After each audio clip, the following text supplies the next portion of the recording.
Sou Daniel Barros, professor, escritor e policial há 24 anos. Hoje vamos falar do novo governo que assumirá no dia 1º de janeiro. Vejam bem,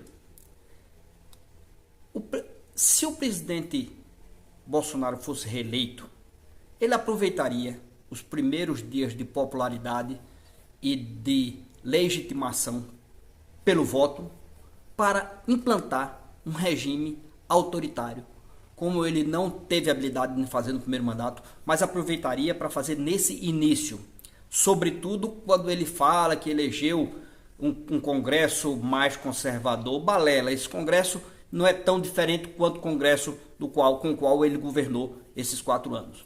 Mas ele implantaria esse Estado totalitário e fascista, um Estado policialesco.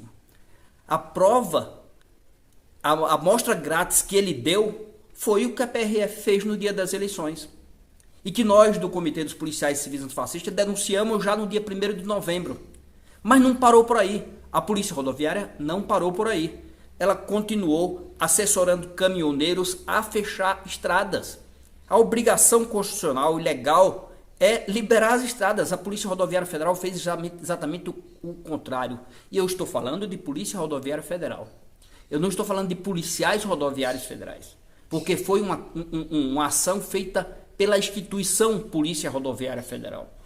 Nada contra os policiais. Sei que existem policiais democratas que estão lá. Companheiro, quero aproveitar para mandar um abraço para o companheiro Fabrício Rosa, do estado do Goiás, a companheira Pares, do Rio de Janeiro, policiais rodoviários federais exemplares e que não compactuam com tudo isso que aconteceu. Mas foi uma amostra do que se instalaria no nosso país se esse presidente fosse reeleito. Mas não foi. Felizmente não foi. E foi eleito o presidente Luiz Inácio Lula da Silva. Foi aceito o projeto de governo do presidente Luiz Inácio Lula da Silva. E foi uma vitória expressiva.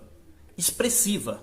Aí você pode me dizer, mas Daniel, foram pouco mais de 2 milhões de votos, pouco mais de 2 milhões de votos, contra uma candidatura que nunca na história do país usou a máquina pública, inclusive burlando a lei com uma PEC totalmente legal, mais que a conhecida PEC eleitoral, que abria dinheiro para caminhoneiro, para taxistas, para o auxílio de R$ 600, muito justo. E por isso acontece, o que é que acontece?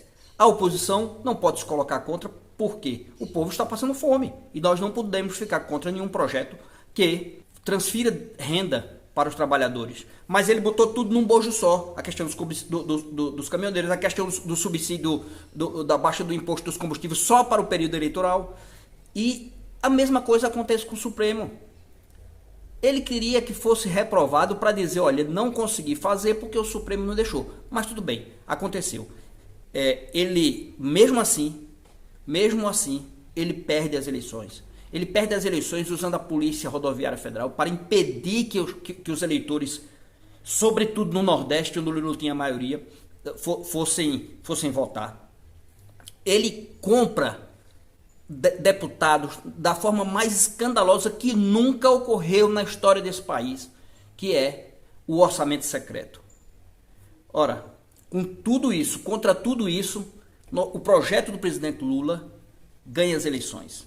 E agora, com a frente ampla, mas essa frente ampla tem conhecimento de que reformas são necessárias, não só para aplacar e acabar com a fome, como o presidente Lula acabou nos seus governos anteriores, mas também para implantar reformas verdadeiras, reformas que mexam na estrutura desse país, que façam com que esse país avance cada vez mais para a democracia, e a democracia fique legitimada e fortalecida por uma legislação forte. Porque quando foi para formar a reforma da Previdência, eu não vi nenhum camarote da Globo News ir para a coisa criticar. Quando foi para acabar com a CLT, como fez o senhor Temer, eu não vi esse rapaz ir para a televisão criticar. Mas agora critica a PEC do Bolsa Família, que retorna ao Bolsa Família, ele vem condenado dizendo que o presidente quer uma carta branca para os 4 anos. Não é uma carta branca, meu caro camarote. Não é uma carta branca. Carta branca foi o que o senhor deu para o presidente Bolsonaro se eleger, quando você defendeu a prisão do presidente Lula.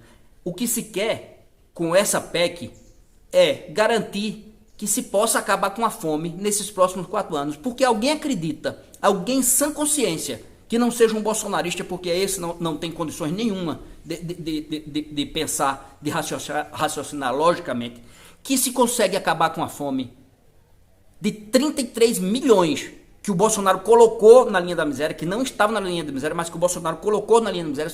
Você acha que a gente consegue? E esses são 33 milhões que ganham até 280, 300 reais por mês. Mas quantos outros não estão ganhando R$1.000, R$800 para sustentar uma família?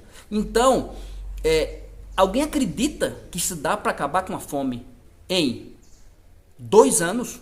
Em 1 ano? Como quer alguns políticos que o camarote não cita, mas diz que teve fontes seguras, até mesmo da Comissão de Transição, e ele não diz a fonte. Não é porque não queremos saber a fonte, não, é porque eu acredito que seja mentira mesmo, que ninguém falou um absurdo desse, que em 2 anos, 1 ano, a gente consegue acabar com a fome. Então a gente precisa deixar a fome fora do teto de gastos, para que sobre dinheiro para investimento. Vocês têm ideia de quanto o governo federal destinou recursos para investimento esse ano? 22 bilhões. Aí você diz, mas Daniel, é uma fortuna, 22 bilhões, né? O estado do Piauí destinou mais de 2 bilhões para investimento. Só o estado do Piauí, que não é um estado rico, destinou 10% do que toda a União no governo Bolsonaro destinou para investimento. Ou seja, mesmo que o Piauí fosse o Brasil tivesse os estados tudo iguais, a gente precisaria ter só 10 estados como o Piauí para igualar o investimento que o senhor Bolsonaro destinou para o nosso país. E agora a gente vem defender o teto de gasto, um teto de gasto que foi criado por Temer e confirmado por Bolsonaro, e o que o nosso povo melhorou. A bolsa subiu, o dólar subiu e o povo ficou ainda mais na miséria.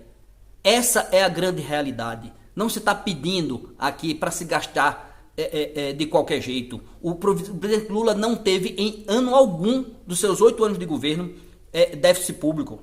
Ou seja, não gastou mais do que arrecadou.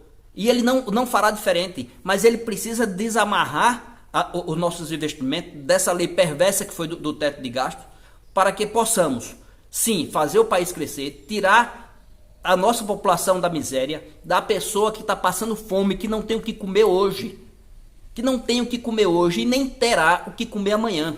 Então é necessário que a população, quem votou no presidente Lula, e até mesmo quem não votou, que está vendo essa situação de miséria pela qual o nosso país está passando, que apoie o governo Lula, apoie a saída do Bolsa Família do teto de gasto. Eu espero mais uma vez ter contribuído de alguma forma para que a gente possa esclarecer alguns pontos, saindo daquele discurso de capa que aparece nos telejornais, que diz que o presidente quer liberdade para gastar. Quem teve liberdade para gastar foi o senhor Jair Messias Bolsonaro, que estourou o teto de gasto em 700, quase 800 bilhões. O que o governo Lula está pedindo é a liberação de 200 bilhões ao ano para investimentos sociais, para tirar as pessoas da miséria e da fome. Eu quero agradecer mais uma vez, pedir que se inscreva no canal, quero deixar um forte abraço e, se você gostou, compartilhe e curta o nosso vídeo. Um forte abraço e até a vitória sempre.